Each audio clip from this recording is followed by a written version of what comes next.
a nostalgia critic. I remember it so you don't have to. Say, it's December. Well, I suppose I should change into my Christmas clothes. Not that Christmas is a big deal around here. Ha ha!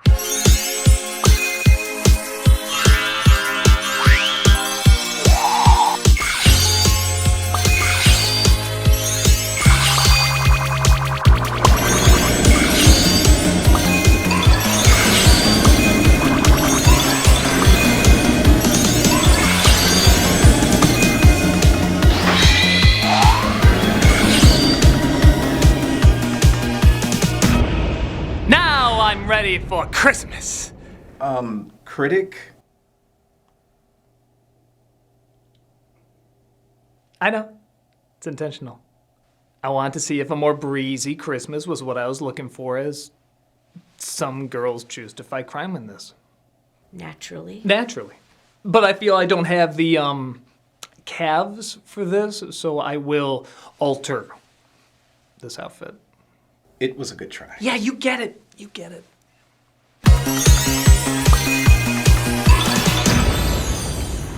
Critic? It's fine, it's fine. I want this. I totally want this. Even though you just said it didn't work. I said that because I needed more leg to balance out the size of the calves. Balance out. Yes, it's freeing. It's very freeing. It doesn't look freeing. I feel alive. Very alive. You look dead. Very dead. Leave. Both inside and outside dead. Leave. We're gonna go get some boots to balance out this whole situation. Leave. I'd get you some meatballs for your hair, but then you just look silly.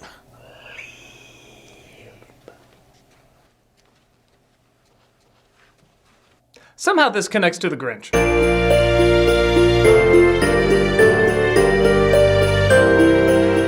Because people couldn't get enough of nightmare-fueled faces, awkward motorboating, and dogs' asses being kissed. No. This family classic, obviously. Universal decided to give us another cinematic version of The Grinch, this time with the help of Illumination Entertainment. I mean, after they handled perfectly the haunting nature of the timeless Lorax. Gonna chop one down and make my knee. Oh, there he goes rolling again. They gave another try with this cinematic circumcision. I'm not sure why people insist on breaking what's not broken, as the original animated Grinch is still the best representation of the classic story. I mean, I know why they did it, but I don't get why they don't try to understand what made the original a masterpiece before jumping wall first into a pool of cliched-stained who cash. Brought to us by the writers of, ooh, Snow Dogs and Bushwhacked? Throw in Beverly Hills Chihuahua and we'll have the Holy Trinity. The film brought in over $500 million worldwide against a $75 million budget, despite it getting less than stellar reactions from critics and audiences.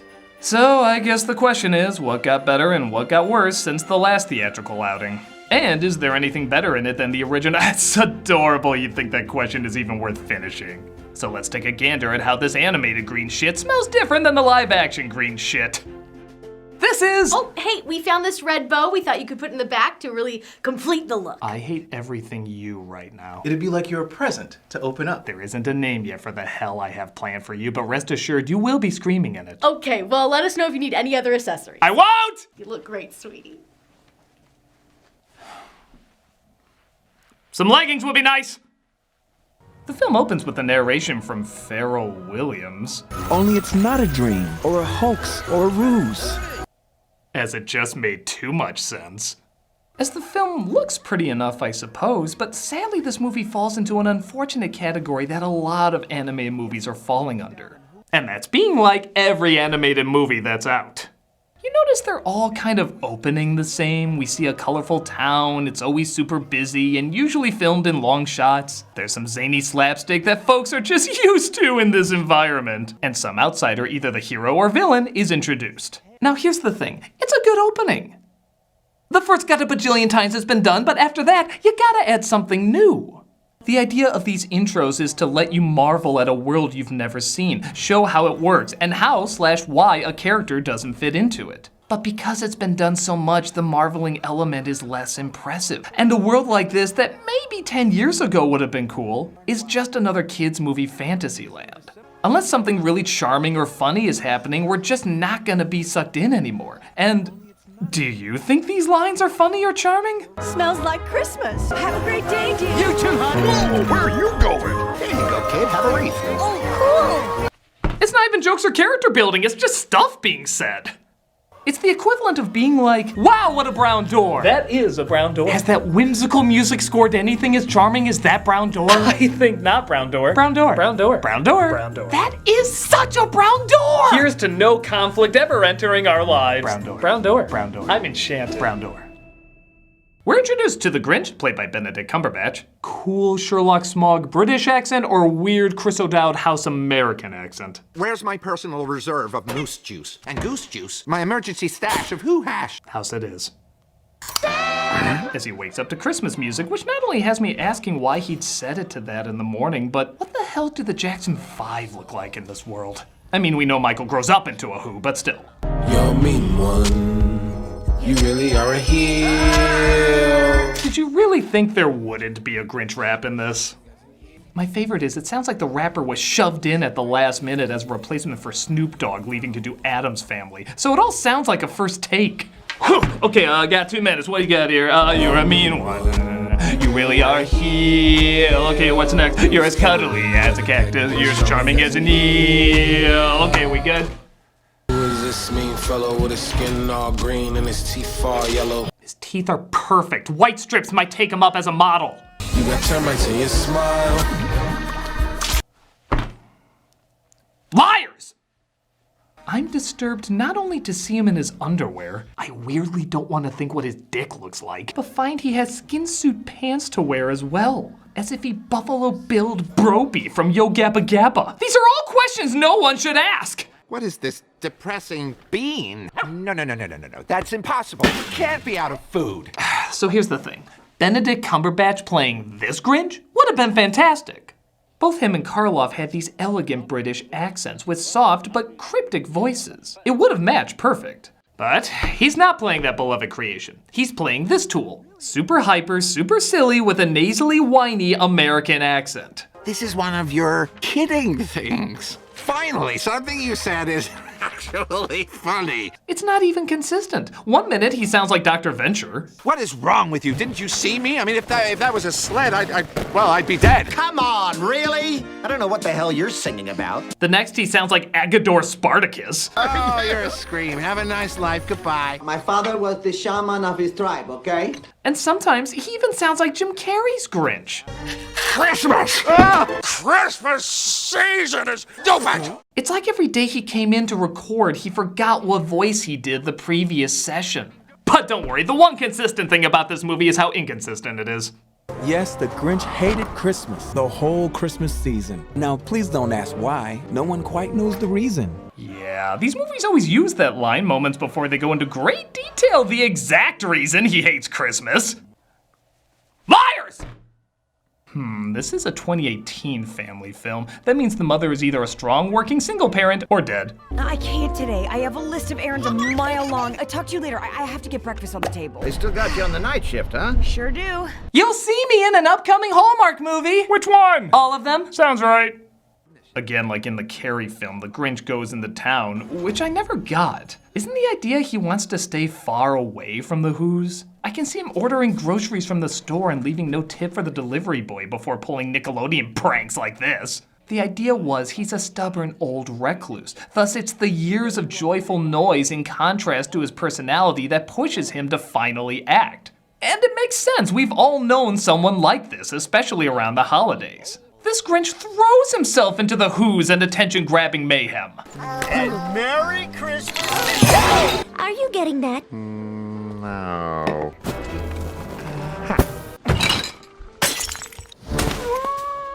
I could see this idiot pulling a YouTube drive-thru prank, filming it on his phone. Welcome to Burger Burger. How can I help you? Recording, okay. Yes, do you have Prince Albert in a can? Well, I hope not. We'd have to let him out. Shit. Hold on. Oh, is your refrigerator running? Somebody will catch it. God damn it. Do you have Prince Al? I did that one. Wait. Let me get my guitar. All right. I'll just do a Mondo Burger. Great. Will that be cash, credit, or matter with my dick? What's the matter with my dick? Oh, you little bitch! Joke's on you, I'm not posting this on my channel anymore. Oh, who am I kidding? I need the views. Go to youtube.com/GrinchPranks. Please subscribe. Also, I seem to remember the Who celebrating Christmas on their own, not forcing their religion on others like a PureFlix movie.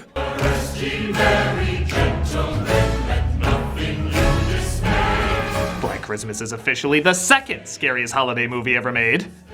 Meanwhile, overworked McPerfect has a daughter named Cindy Lou Who. Roger that, Mom. They really should have called her Tomboy No Joy, as again, this is their attempt to update what didn't need to be updated. Cindy Lou is supposed to be the child innocence to set off the Grinch's old corrupt soul. Though she's as interesting as tap water in the first film, they did at least get the general idea of what her role was. But here, she's replaced by... Here goes Cindy Lou Who as she dashes through the snow.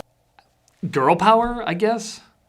She's just every generic energized kid who gets in trouble but means well in her heart. Again, this can be done well like Gosselin, Lilo, or Mabel. But where they had funny lines and unique interactions, she has shortcut and bon appetit and oh no! Any lines any kid in any movie would say, instantly forgettable. The original didn't need much because it was short and simple. People still remember Cindy Lou from that because of the way she was drawn and how charming she was. And yeah, she said very little, but what she needed to do was effective. But when you're doing a film that's supposed to have, I guess, complicated characters, you can't make them this Anakin. Yippee! I haven't been this angry since Dante Bosco didn't put me in his autobiography. Oh, you did the Family Guy thing to promote the book. Thanks so much. Yeah, links down below. She wants to deliver a letter to Santa with a Christmas wish, but she loses it bumping into the Grinch. This isn't just a letter, this is the letter. And what I'm wishing for is really, really important. That's why I did a bunch of crazy stunts, increasing my chances of losing it. Just get the basics down. Look at this. She finds the letter and she's so bland they don't even know what reaction to give her. Emotion leaping off the screen. That's a deep, complicated face that says, I exist, I guess. Even Kenan Thompson, one of the funniest cast members on SNL right now, literally everything he says can get a laugh. 2018 Grinch shit can fix that. We all gotta keep the gray away. I myself use chocolate explosion. Yeah, that's what my wife calls me. Or at least it. I'm just trying to make it a little funny. The mayor wants Christmas to be 3 times bigger this year. Again, part of the charm of the Who's in the original is that they were celebrating for themselves. Nothing was forced. While the live action one was at least making commentary on it being over-commercialized. While over-commercializing. Here, they go over the top for no reason, making them pretty annoying to put up with. It's the most beautiful Christmas tree you've ever seen. We had to kill 20 Loraxes for this, baby. Somebody's getting a nice orange fur coat. So the Grinch decides he wants to stop the lighting of the tree in Whoville. So he conjures up the clever plan of sneaking into town, attending the ceremony, pushing the Ice Princess off a tall building, landing on a button, igniting an army of bats to an unsuspecting public. Yo, Ozzy Minx, you sent out all the signals! Or he tries throwing a snowball. Less creative, but whatevs. Not on my watch, you don't. While that's going on, Cindy reveals she wants to see Santa so she can wish for her mom to be given a break. She acts like she's fine, but I know, it's really hard for her. So yeah, this is kinda story B, which is not a bad idea, showing the strong connection between Cindy and her mother. But you know what might have worked a little better? Showing a strong connection between Cindy and her mother.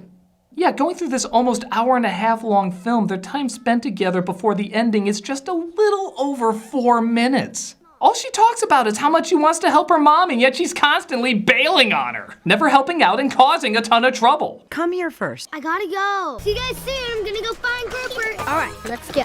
Are you going somewhere? Thanks. See you guys later. Maybe if that was the lesson, like she should have been more attentive to her mom's needs at home, but nope. The whole subplot is about her reaching Santa and nothing ever comes of it. As if that motivation wasn't weak enough, we finally get the Grinch's backstory, which, why do we need?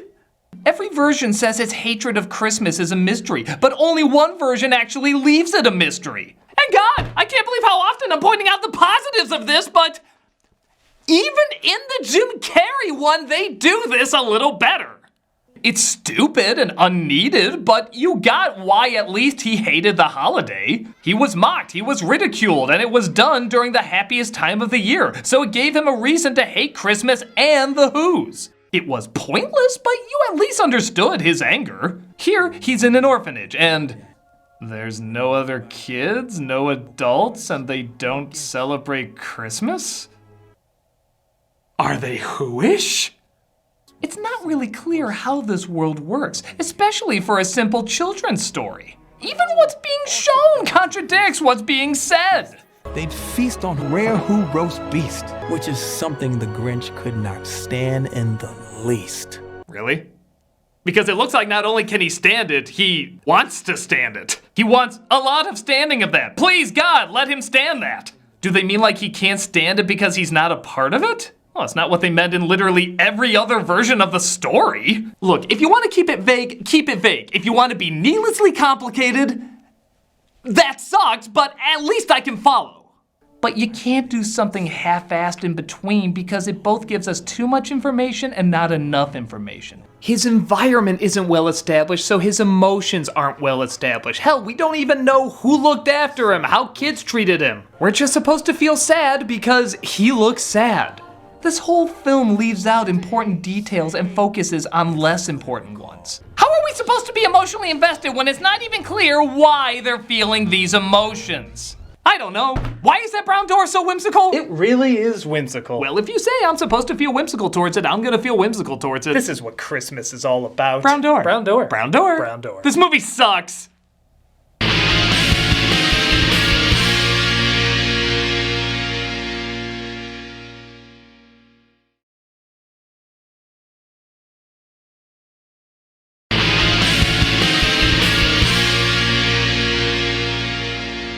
Hey, what does this and Norm of the North have in common? They both have snow and twerking. Genius starts with the abs, Max. Let's be honest, if it existed in 2000, it'd be in the other one. So he looks through a Christmas almanac to figure out how he'll become Santa. Christmas tree, Christmas traditions, Christmas pudding. That's funny, there's no mention of Jesus in here anywhere. The war is real, you were right, Kirk Cameron! He discovers he needs a reindeer, so he searches for one in the mountains and finds one that he calls Fred. This is a routine I've never seen in cartoons. You know, that's another problem with movies like this. They're treated like cartoons, not animated films. And yes, there is a difference.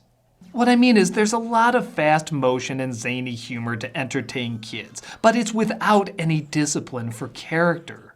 Like, look at how the Grinch moves. He moves like every other character. Fast, zigzaggy, big expressions. Nobody moves differently from anyone else in this. In the original, you can tell what he's like just by the way he moves. Slow, stiff, old, bitter. Max moves with a little pep in his step, but often careful like he's afraid what will happen to him. Cindy moves daintily but clumsily like a curious child would. With a fraction of the budget, you can tell their personality just by watching them. No sound, no dialogue, you know what they're like. But in a lot of animated movies now, everybody moves the same, reacts the same, expresses themselves the same, and therefore, nobody stands out. This Grinch moves like Horton, who moves like Groot, who moves like Dracula, who moved uniquely at first, but now moves like everyone else. This is because there's less care about his personality than there is about constantly making your kids laugh at silly movements,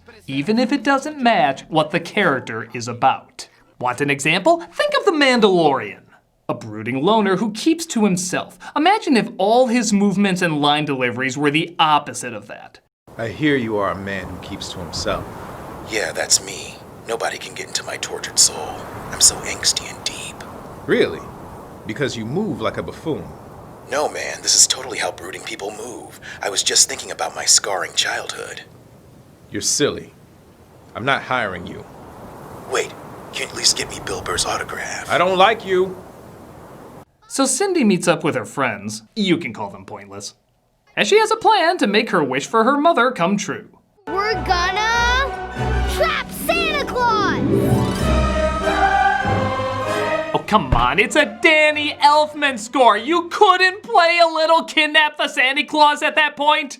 They agreed to help as the film certainly focuses on the how part of how the Grinch stole Christmas, as there's a lot of time spent to him stealing what he needs to steal Christmas. Fill her up! Who taught Mabel how to use the doorbell? Man, that's awesome. You smart little dog. You ever notice everybody in this movie sounds like a light imitation of their usual talent? Like, that sounds like a half-assed imitation of Kenan Thompson, doesn't it? That sounds like a half-assed imitation of Benedict Cumberbatch, doesn't it? Even the Danny Elfman score, it's like they said, okay, we can't afford Danny Elfman, so give us an imitation. But I am Danny Elfman, and we can't afford you, so we're paying you half for an imitation. You think you can do that? No, I can do that. The Grinch actually grows a conscience when he sees Fred has a family and decides to let him go. First of all, how long has Fred been avoiding his family when he's had ample opportunities to escape? Fucking deadbeat dad? Second, he lets him go? What was even the point of him? And when is the Grinch nice to animals? I thought the whole thing was he treated Max like shit. One of the many reasons there's so many mean songs about him. We liked hating him. Oh, wait, my mistake. He's actually nice to Max in this one. I dare even say, treats him like a member of the family. All right, I'm sorry. You're a good dog. What would you like to do? Did these two get married at some point? Look at this. In the original, it was like a punishment when he was forced to be the reindeer. But here, it's a great honor. You will guide my sleigh tonight.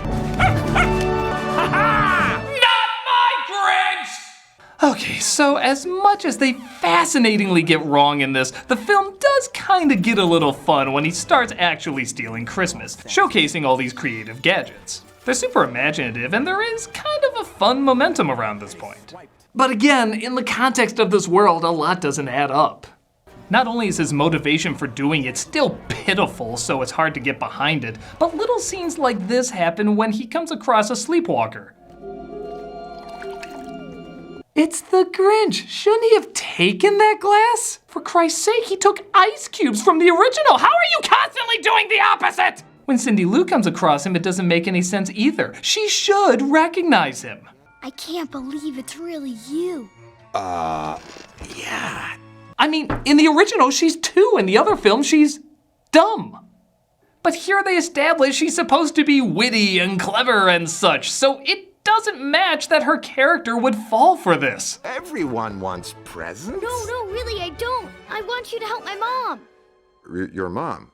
She needs to get laid bad. I hear there's a gigolo place down the street called Green Eggs and Ham. I should fix her right up. He of course still takes everything, leaving the Who's to wake up without any presents at all. Oh, Santa gave the gift of poverty. Now Mom won't have to work at all. Good job, Santa! Where's the decorations? All the presents. Once again, the Who's have to convince themselves that Christmas is worth more than just presents, which still drives me insane, as they did that in the last one too, and I just think it's more powerful if they don't notice the presents are gone. Like they're too distracted by how happy they are that it's Christmas Day. But then we couldn't leave it open to people filling in what a little bit more means. Yeah, here we have to friggin' spell that out for you.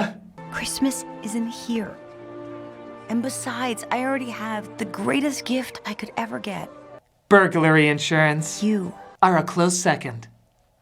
As you'd expect, everyone sings, the Grinch's heart grows, the presents tumble, and there really should be a censor bar there. Fred! They wrote you a reason for being in this at the last minute! Thank God for padding! He of course returns the gifts to hand back to all the Who's. Hello, everybody. I stopped Santa from stealing all these. That's one kick to the sleigh bells he won't forget. He admits to his wrongdoing and walks back home after returning the gifts. Not now, Max. I need to be alone. I estimate I have 20 minutes before they rally a mob to burn me. But Cindy comes knocking on his door later that night. My name is Cindy Lou. Cindy Lou Who. I heard you steal things. I was kinda hoping you could take my brothers. She invites him to their house for Christmas dinner, and I'm not gonna lie, this is the closest thing they added in the movie that legitimately works. He awkwardly tries to blend in, not always doing a good job, but people still welcome him with open arms. It's different, takes its time, and is nicely handled. Kind of like a planes, trains, and automobiles ending, if you will. Merry Christmas, Mr. Grinch. Merry Christmas, Cindy Lou. So what kind of meat is this? Reindeer? Fred!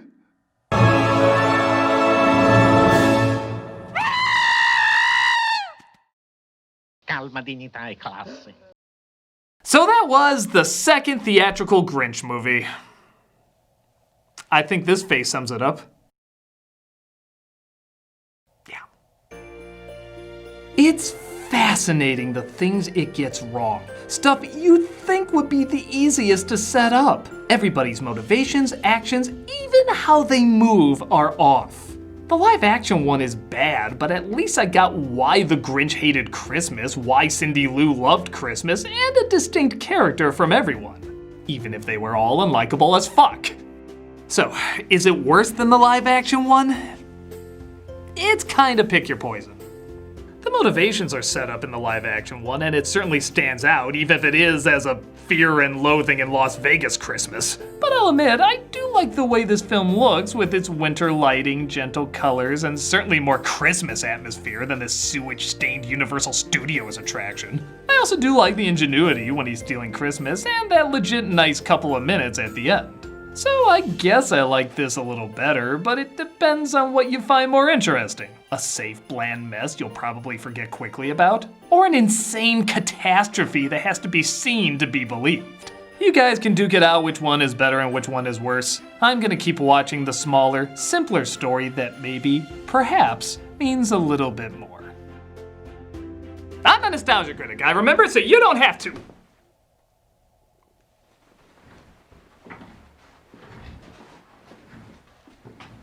Can you at least keep your legs closed? Why are you still here?